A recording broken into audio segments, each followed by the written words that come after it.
personales, pero bueno, es parte de las dimensiones del ser humano. El ser humano es física, pues sí. Tiene que ver con el cuerpo. Estructuralmente es materia, es indudable, es físico.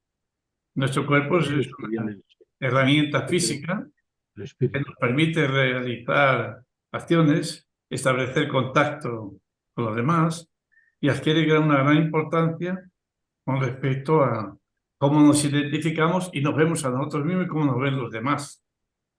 Dentro de esta dimensión, pues se incluyen aquellos hábitos que llevan las personas para garantizar el mantenimiento de su cuerpo, sea externo o internamente, y evitar que sea perjudicado o se desarrollen enfermedades. De entre todos los hábitos que se puede hacer para evitar que la dimensión física sea afectada negativamente está tener una buena alimentación, realizar actividades deportivas, visitar médicos para ver en qué estado se encuentra el cuerpo. La otra dimensión es, pues, quizá la social, sociopolítica. Como decía ya Aristóteles que el hombre es un ser político, o sea, es un ser social por naturaleza, ¿verdad? Y como miembro de una sociedad está la familia, los grupos étnicos, los grupos de amigos, o de cualquier otra índole, y es necesario mantener contacto con otras personas para garantizar la supervivencia. O sea que ese Robinson Crusoe, el hombre solo, no es fácil. Se vivió porque había heredado cosas también del grupo, de la sociedad. Aspectos como desarrollar lazos afectivos, tener buenas amistades, vivir en una familia sin dinámicas disfuncionales, pues contribuyen a alcanzar un bienestar y felicidad. Otra dimensión del ser humano, que es bien la cognoscitiva, somos seres inteligentes y tratamos de explicar el mundo en que vivimos y tratamos de buscar leyes que garanticen pues, en qué consiste este mundo. Y siempre hemos pretendido conseguir pues, un máximo conocimiento posible. La curiosidad, ya se preguntaban los griegos, el arjé de las cosas. ¿Por qué esto? ¿Por qué lo otro? La visión cognoscitiva pues, hace referencia a la capacidad de la especie humana para usar su intelecto y crear nuevos conceptos, puede modificar su entorno y progresar partiendo de estos conocimientos. Luego hay otra interesante que es la emocional, la afectiva. Nos afecta a todos, ¿verdad? Las emociones pues, son un aspecto de gran importancia para la adaptación de los seres humanos.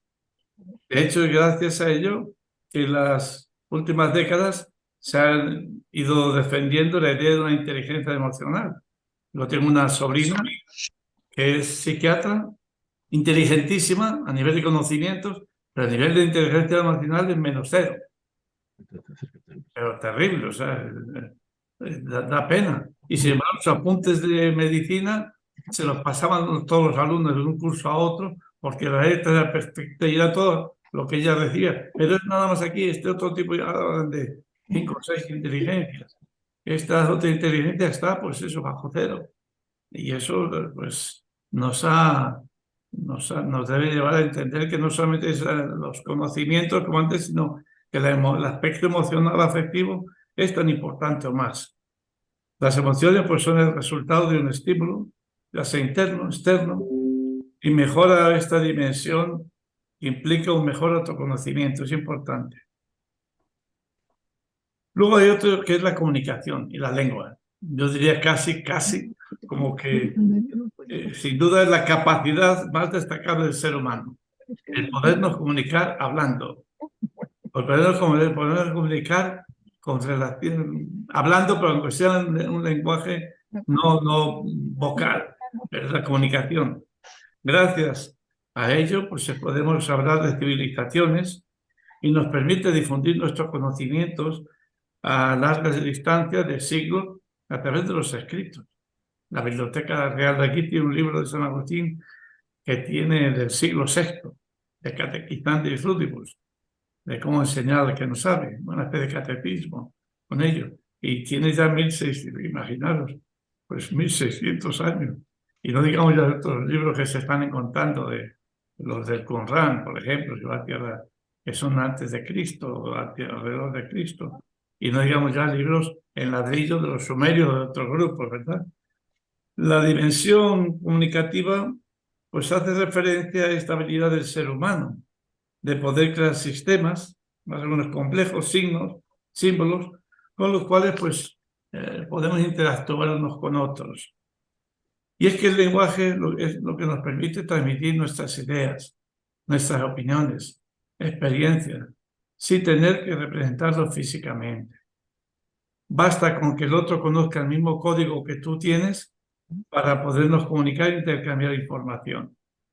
Por sorprendente que pueda parecer, el lenguaje no únicamente permite compartir conocimiento, sino también modificar la realidad, dar una orden, invitar a la reflexión, explicar cómo se debe hacer algo, pues de algún modo cambia el entorno y puede cambiar a los demás. Bueno, y está la dimensión estética. La belleza pues es una idea abstracta, arbitraria, y ha adquirido mucha importancia a lo largo de la historia de la humanidad. De hecho, por ejemplo, la cultura nuestra, aparte del aspecto romano, con el derecho y las obras públicas, todo eso, Grecia nos aportó la belleza, el arte, la filosofía y el arte, y eso es indudable, que influye en el ser humano. La cultura, pues, no únicamente ha servido para crear bienes útiles, para las necesidades importantes de los seres humanos, también ha servido como base para crear el arte, con la finalidad de gozar y disfrutarlo. Y mientras que lo material divide a la gente, el arte, como tal, un cuadro de Goya lo ven miles de personas y todos disfrutan de él. O sea que a todos puede llegar. Otra cosa es el valor material del cuadro de Velázquez, o el cuadro de la Sagrada Forma del Escorial, o cualquier el valor material. Pero la belleza como tal, miles de personas podemos contemplarlos y disfrutarlos y siempre sigue ahí. Y esto es algo hermoso.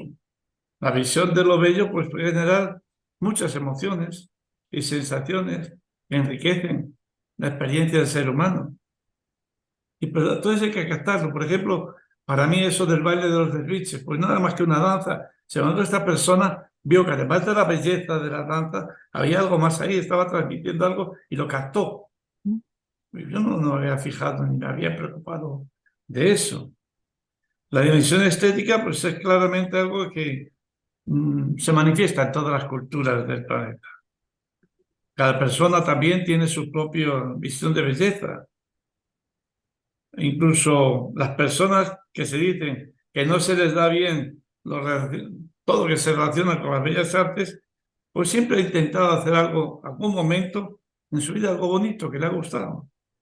Bueno, y por último, pues está la dimensión ético-moral. Las personas necesitamos saber cómo comportarnos para no vivir en un mundo de incertidumbres, de anarquía, que indudablemente llevaría a una situación de caos donde siempre prevalecería la ley del más fuerte.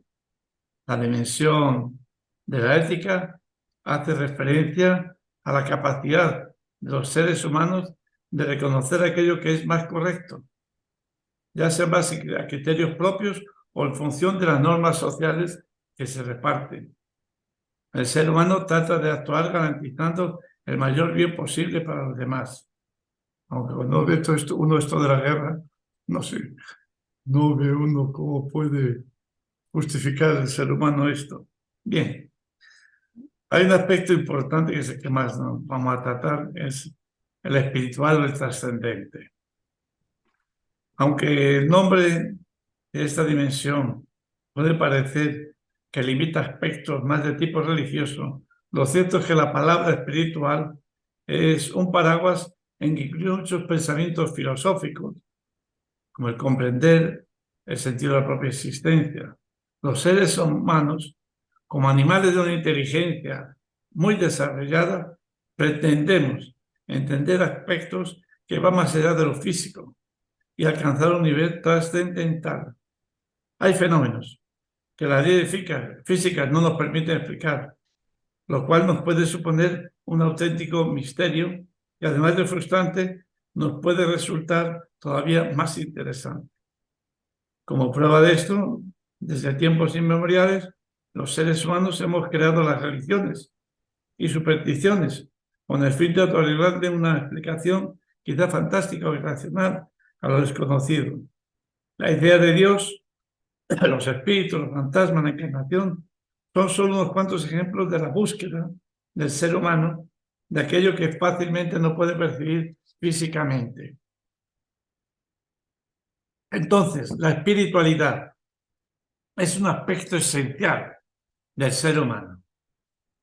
Es una vida interior, algo que no es mente y cuerpo, sino espíritu. Es algo más amplio que una religión o un proceso dinámico mediante el cual las personas encontramos la trascendencia, un sentido final a la vida y también a nuestro interior. La espiritualidad es algo más profundo. Estoy hablando de Tomás, fíjense, Tomás Merton, era un monje de Cister, dice, la espiritualidad es algo más profundo que la psicología de la personalidad de cada uno. Es nuestro santuario interior, donde el reconocimiento de uno mismo va más allá de la reflexión analítica y se abre a la confrontación metafísica y teologal con el abismo de lo desconocido, ya presente, al que es mi íntimo a nosotros que nosotros mismos. Es mucho más íntimo que nosotros mismos. Esto dice Tomás Merton. Ahora, ¿dónde se encuentra la espiritualidad? Pues en la vida interior. En la vida interior. Las experiencias prácticas de espiritualidad son personas y son muy personales. Es cómo entiende usted el mundo, cómo entiende su universo interior. La espiritualidad no implica ser religioso. Esto es interesante, ¿eh? Porque no necesariamente es religión. De hecho, muchos se consideran muy espirituales y quizás no son para nada religiosos. ¿Para qué es la espiritualidad y para qué nos sirve?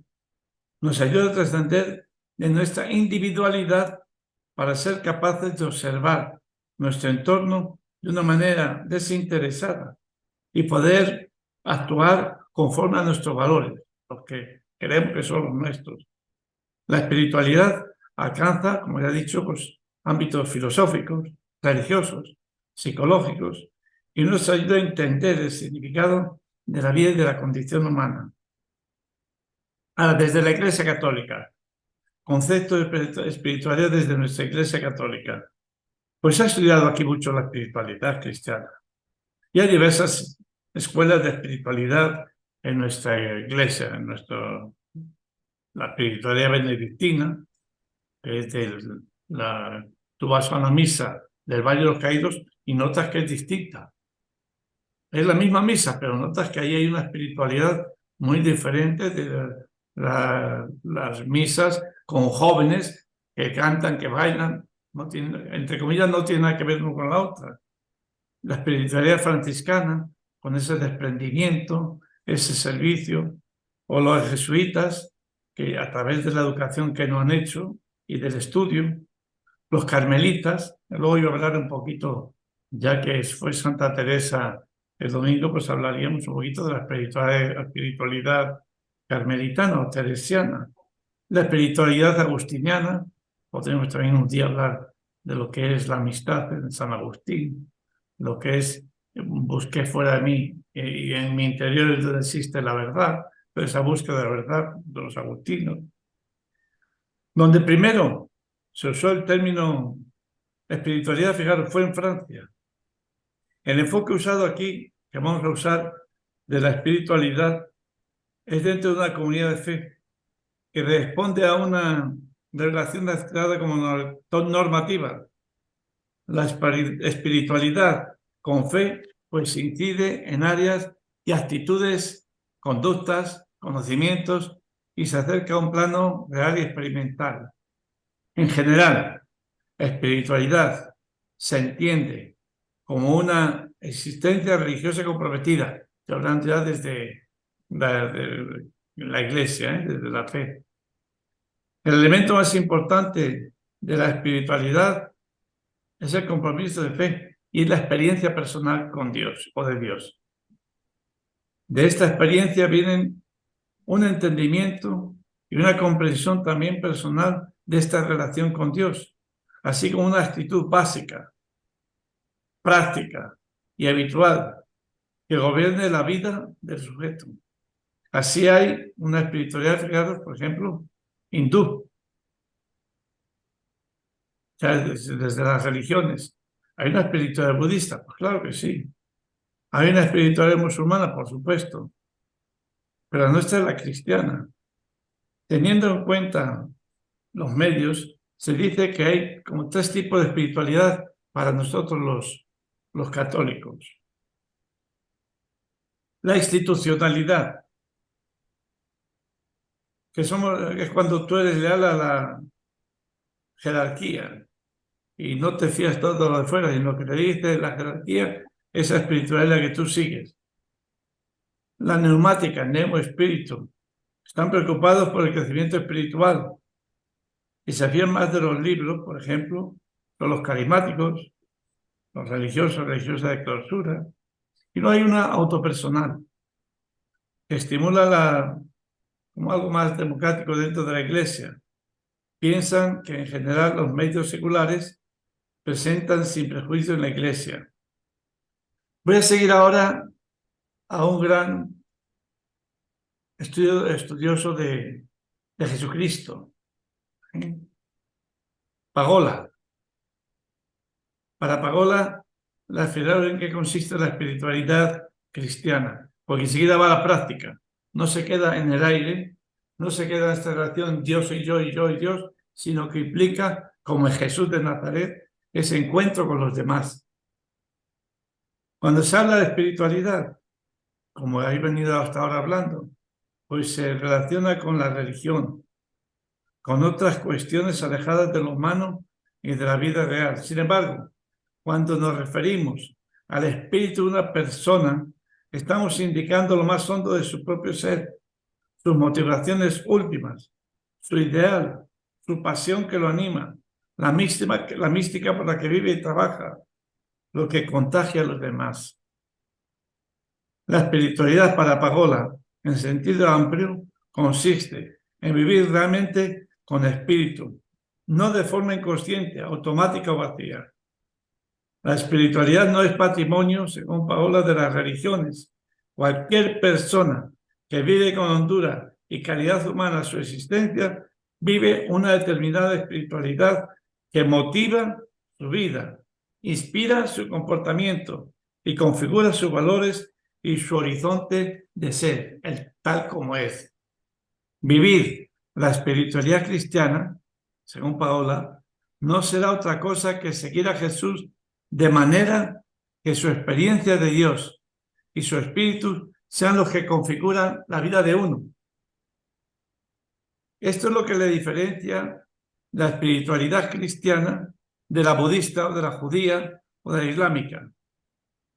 No hay un camino hecho en la espiritualidad. El itinerario espiritual lo marca cada persona. Es una aventura inédita, original de cada uno.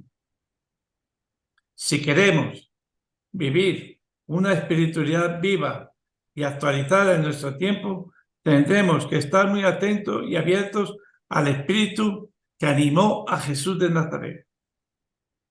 Y tendríamos que hacernos unas preguntas esenciales. ¿Qué experiencia tenía Jesús de Nazaret de Dios? ¿Qué era Dios para Jesús de Nazaret?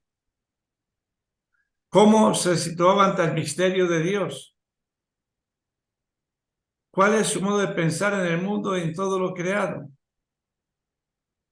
¿Cómo mira Dios a las personas que ve en ellas?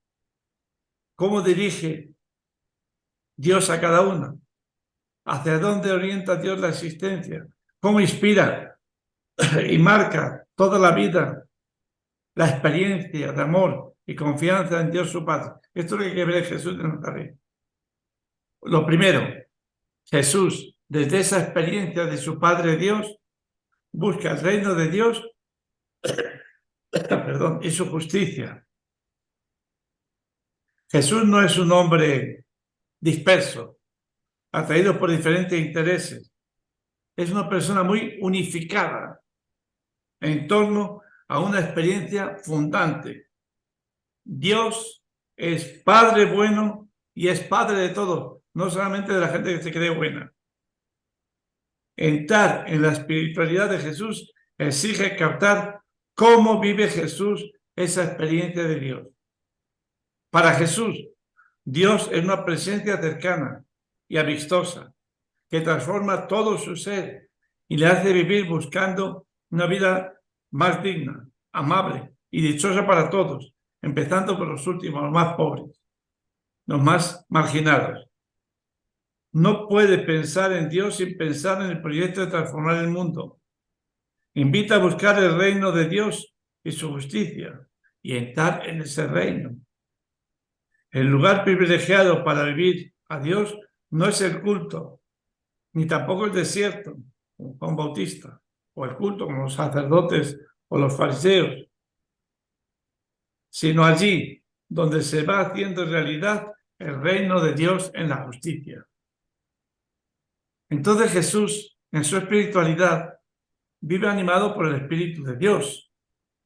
Si recuerdan, cuando se bautiza en el Jordán, Jesús no solo vive la experiencia de ser querido por Dios, se siente lleno del Espíritu de su Padre que desciende sobre él y le envía para sostener la vida, curar, alentar, renovar, transformarlo todo. San Pedro en el capítulo 10, versículo 38 dice, se trata de Jesús de Nazaret, que ungido por el Espíritu Santo, caminó, pasó por la vida haciendo el bien, sanando, aliviando, enseñando, luchando con el mal con la ayuda de su Padre Dios. Se siente lleno del Espíritu de Dios, su Padre, no para condenar, no para destruir, sino para curar, para liberar de espíritus malignos y para devolver la vida a quien lo necesitaba. El espíritu que Jesús lleva dentro le hace vivir a Dios como un Dios del cambio. El reino de Dios está cerca. Cambiar vuestra manera de pensar, cambiar vuestra manera de actuar. Ya no es posible permanecer pasivo. Cuando se le acoja a Dios, ya no es posible permanecer pasivo. Dios tiene un gran proyecto para la humanidad, para todos sus hijos. Hay que construir una nueva tierra, tal como quiere Él, empezando por aquellos para los que la vida no es vida, por marginados. En definitiva, según Paola, podemos decir que vivir la espiritualidad de Jesús, impregnados como Él, por ese Espíritu de Dios y de la vida es, primero, fíjense, abrirnos a la experiencia creyente de Dios como misterio. Una presencia cercana, amistosa, que nos va transformando. Vivir cambiando la vida, haciéndola mejor y más humana, como la quiere Dios. Vivir buscando siempre lo que lleva a las personas a saciar su anhelo de vida verdadera. Este espíritu de vida es vivir luchando de manera concreta contra ídolos, poderes, sistemas, estructuras, movimientos que hacen daño, deshumanizan el mundo e introducen la muerte, la guerra, por supuesto. Pasar por la vida haciendo el bien, curando a los oprimidos, deprimidos o reprimidos. Vivir sugiriendo, susurrando y gritando que para Dios los últimos, los débiles e indefensos, los que no cuentan, son los primeros. Quien vive el Espíritu de Jesús cura, cuida, libera, crea igualdad, crea fraternidad, crea acogida. Quien vive el Espíritu sigue sus pasos. Bueno, no sé si están de acuerdo con todo esto. O sea, que a veces la espiritualidad entendemos como algo místico hacia Dios. Sí, te abres a Dios, pero Dios llega a ti para darte a los demás. O sea, esa espiritualidad tiene que manifestarse en crear un mundo nuevo, una sociedad nueva. No es algo que se queda en la intimidad de la persona. Es verdad que ese misterio de Dios en mí me lleva a interiorizarme, pero no puedo quedarme en el yo, sino que esa alteridad de llegar al otro es vital para ser un verdadero cristiano en espiritualidad. Tengo aquí algo de Santa Teresa. ¿Saben que Teresa de Jesús pues nació en 1515? Nació en Ávila. Algunos dicen que es un pueblo, estamos Terratura, de Ávila, pero nació en Ávila. Murió en Alba de Tormes, iba camino de Ávila para morir, pero el padre provincial le dijo que la duquesa de Alba la necesitaba, y aunque ella estaba enferma, como era obediente, pues fue a Alba, y allí una mala noche se pasó una mala posada, allí entró y allí murió, y allí no está enterrado. Los datos de la biografía de Santa Teresa nos hacen pensar que esta mujer, monja carmelita, vivió un largo proceso de ideas y venidas, enfermedad, lucha personal, búsqueda, acomodamiento, crisis y conversión. De hecho, siendo adolescente le gustaban las novelas de caballerías y su padre con las telenovelas de hoy. Su padre la metió en las Agustinas. Precisamente el sábado estuve allí. Allí canté yo mi primera misa, Convento de Gracia, hace 53 años. Y es la boda de oro de mi hermano, que me sigue a mí, con ellos. Y allí entró Santa Teresa. Y la madre Briceño fue la que le fue inculcando, educando, formando. Y cuando sale, dice ella en el libro de su vida, que entró enemiga de ser monja y salió amiga de ser monja. De hecho, ingresó en las Carmelitas de la Encarnación, porque las agustinas eran muy austeras para ella. Y así se había convertido, pero no tanto. De hecho, las monjas carmelitas eran como 100 en el convento, bueno, no sé cuántas. Tenían que salir a buscar comida, salían, entraban. O sea, tenían una vida un poco disipada. Bueno, y ella vio que ahí se podía ser monja y vivir su vida. Y bueno, ella estuvo años en esa condición. Poco a poco fue entrando y fue encontrando a Jesús. Y fue encontrando la hondura, la fuerza, la talla humana y cristiana que en ella se va fraguando con un proceso interior. Y era siendo fiel a lo que iba descubriendo. Y en un momento dado, pues dice, esto no puede seguir así. Tengo que cambiar totalmente. Pero para eso necesitaba un ámbito exterior. Y por eso fundó el convento de San José, con muchas oposiciones de uno y otro, pero ella que era terca lo consiguió. Y un 24 de agosto, la fiesta de San Bartolomé, en 1562, sí, pues fue cuando sonó la campana del convento de San José. Ya era mayor, además de 50 años, y a partir de ahí fundó 17 conventos. Y era mística, y llevó una vida austera y con enfermedades. De hecho, estaba medio enfermo y fue a Beceras, un pueblo de Ávila, cerca de Salamanca, donde nacieron mis padres. Y allí casi se muere porque había una curandera y la curandera casi la mata. Pero Dios la había llevado allí por algo. El cura le tenía una mujer como hechizado y le convirtió al cura. Le hizo quitar el amuleto que tenía y le convirtió. A partir de ahí se marchó ya otra vez y siguió esa vida de fundaciones, de escribir aquí en el monasterio, en la biblioteca, Están 4 de los libros más importantes de él, con el libro de su vida, con ellos.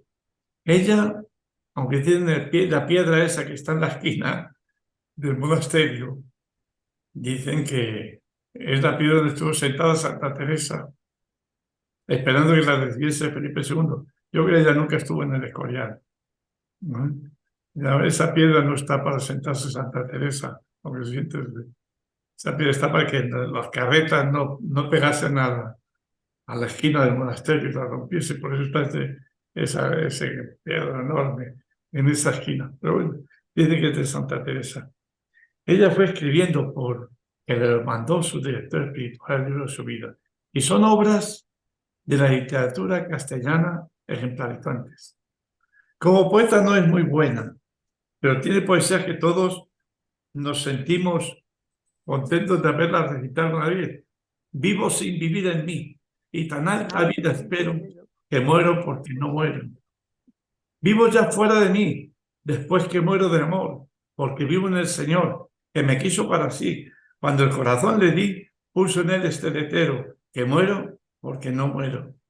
Esta divina prisión del amor en que yo vivo ha hecho a Dios mi cautivo y libre mi corazón, que causa en mí tal pasión ver a Dios mi prisionero, que muero porque no muero. Ay, qué larga es esta vida, qué duros estos destierros, esta cárcel, estos hierros en que el alma está metida, solo espera la salida que me causa dolor tan fiero, que muero. Así es, muy larga. Nos termina más o menos diciendo, vida, ¿qué puedo yo darle a mi Dios que vive en mí? Si no es perderte a ti, que merecer ganarte. Quiero, muriendo, alcanzarme, pues tanto a mi amado quiero, que muero porque no muero. Pero es mucho más larga, la poesía. Y hay muchas. Hay una, las que más conocemos quizás, y que la hemos dicho más de una vez. Nada te turbe, nada te espante, todo se pasa, Dios no se muda, la paciencia todo lo alcanza. Quien a Dios tiene, nada le falta, solo Dios basta. Digo, poéticamente, no, con San Juan de la Cruz comparado, pues no es. O con Fray Luis de León, que son los grandes poetas místicos, pero que tienen esta poesía de ella, esa sencillez que llega al corazón y que está transmitiendo un modo de entender ella su espiritualidad carmelitana. Mucho se ha escrito sobre Teresa y mucho podemos aprender de su vida, de sus escritos. Reconocemos que para nosotros, sus devotos, al menos míos, y admiradores, es maestra de oración, acompañante espiritual, buscadora apasionada de la verdad y mujer comprometida con el apostolado. Fíjense que allá en 1970 la proclamaron doctora de la Iglesia. Fue la primera mujer que recibió este reconocimiento, aunque siglos antes ya algunos santos decían que era doctora, y el pueblo decía que era doctora, porque lo que conocían, porque mucha gente se acercaba a ella, a sus escritos, para encontrar en su experiencia de vida, palabras y enseñanzas, un camino seguro para acercarse a Jesús. Es una mujer maestra de oración y acompañante. Miramos a Teresa de Jesús, descubrimos en ella una mujer de experiencia de Dios, mujer exploradora del Espíritu que le lleva a recorrer su propio camino de oración profundo. Fíjate, lo que era la mística para ella, que eso no le quitaba sus trabajos externos. Cuando él empezaba a rezar el Padre Nuestro, se quedaba en la palabra Padre y no podía seguir. Lo que significaba sentir que Dios es su Padre, lo que implicaba. Y ahí él desarrollaba horas de reflexión y de oración a un Dios que es Padre. Y cuando decía Dios Padre nuestro, cuando entraba el nuestro que no era mío, que era de todos, ya no pasaba. En su oración no pasaba de ahí porque se quedaba en esas dos palabras. Lo demás lo podía rezar, pero así en mística era muy especial. Entonces miramos a Teresa de Jesús y decimos, bueno, sí, esa mujer de experiencia de Dios, una mujer que explora el Espíritu, tiene su propio camino de oración. Se acerca a Jesús y en él encuentra al Maestro. De esta experiencia brotará su propuesta. Dice ella, Dios nos quiere amigos y desea entrar en comunicación personal con cada uno. No está deseando otra cosa, sino tener a quien dar. Teresa, al narrar su experiencia, no solo se hace maestra, sino que se convierte en la mejor acompañante de vida espiritual, entrando siempre en diálogo con aquellos que queremos beber de sus escritos. Conecta con nuestras dudas, deseos, miedos y esperanzas. De ahí que nos hará acompañar Santa Teresa. Ella fue una buscadora como San Agustín, apasionada buscadora de la verdad. La verdad es el cimiento en que se construye la vida de Teresa. En un mundo donde la honra, como reconocimiento social, pues era una obsesión. Teresa vivirá un camino de libertad personal apoyado en la humildad, que es el nombre propio que adquiere el autoconocimiento cristiano. Humildad es andar en verdad, decía Teresa de Jesús. Humildad es andar en verdad. Este proceso de autenticidad no se limita a un conocimiento objetivo de sus cualidades, defectos, límites y posibilidades sin más, sino que se abre a la mirada de Dios, que le revela su verdadera identidad, con gran capacidad, hermosura y dignidad. Conocerse a sí misma le supuso atravesar momentos de lucha y muchos momentos de oscuridad, pero acceder a esta mirada de Dios le proporcionó la roca firme donde construir su historia. Teresa es una mujer de fuego en el corazón. El amor de Dios en ella es como una fuentecita, decía ella, que yo he visto manar. Y la que nunca cesa de ver el movimiento cuando mana de esa tierra que se mueve, ¿verdad? Pero que va hacia arriba. Así Teresa no dejará de moverse incansablemente activa, anunciando a Jesús, procurando que todos lo conozcan y la amen. A Teresa le duele el mundo porque ella sabe que Dios sufre en él. Si me amas, ¿por qué no te dueles de mí? Escuchará. Estar atenta, escuchar los daños y males de su tiempo, le permite descubrir que es la falta de amor lo que oscurece el mundo. Hacer amigos y amigas fuertes de Dios es su respuesta a la llamada evangélica. Vosotros sois la luz del mundo. Dice que hablando con Jesús, ¿por qué me permites que sufra tanto? Porque sufría mucho las enfermedades. Dice, ¿por qué eres mi amiga? Dice, con razón tienes tan pocos amigos. Con razón tienes tan pocos amigos, decía Teresa de Jesús. Sí, bueno, Teresa de Jesús creó una escuela, Teresita del Niño Jesús, San Juan de la Cruz mismo, que era director espiritual de ella, aprendía de ella, y Edith Stein, no se habrán oído hablar, la judía conversa que murió en la cámara de gas con ella, leyendo la vida de Santa Teresa, pues se convirtió. Y es una escuela espiritualidad, la carmelitana, excelente. La experiencia de Dios que lleva a descubrir al Dios interior y da un sentido teologal de la vida. Es una experiencia cristológica que lleva al Cristo histórico del Evangelio. Es una experiencia de iglesia con pertenencia y es una preocupación también por uno mismo. Bueno, no sé si ya terminamos o no, porque aquí tenía cuántas religiones hay en el mundo. Sí, imagínense, si la espiritualidad está unida a la religión, hay actualmente 4.200 religiones.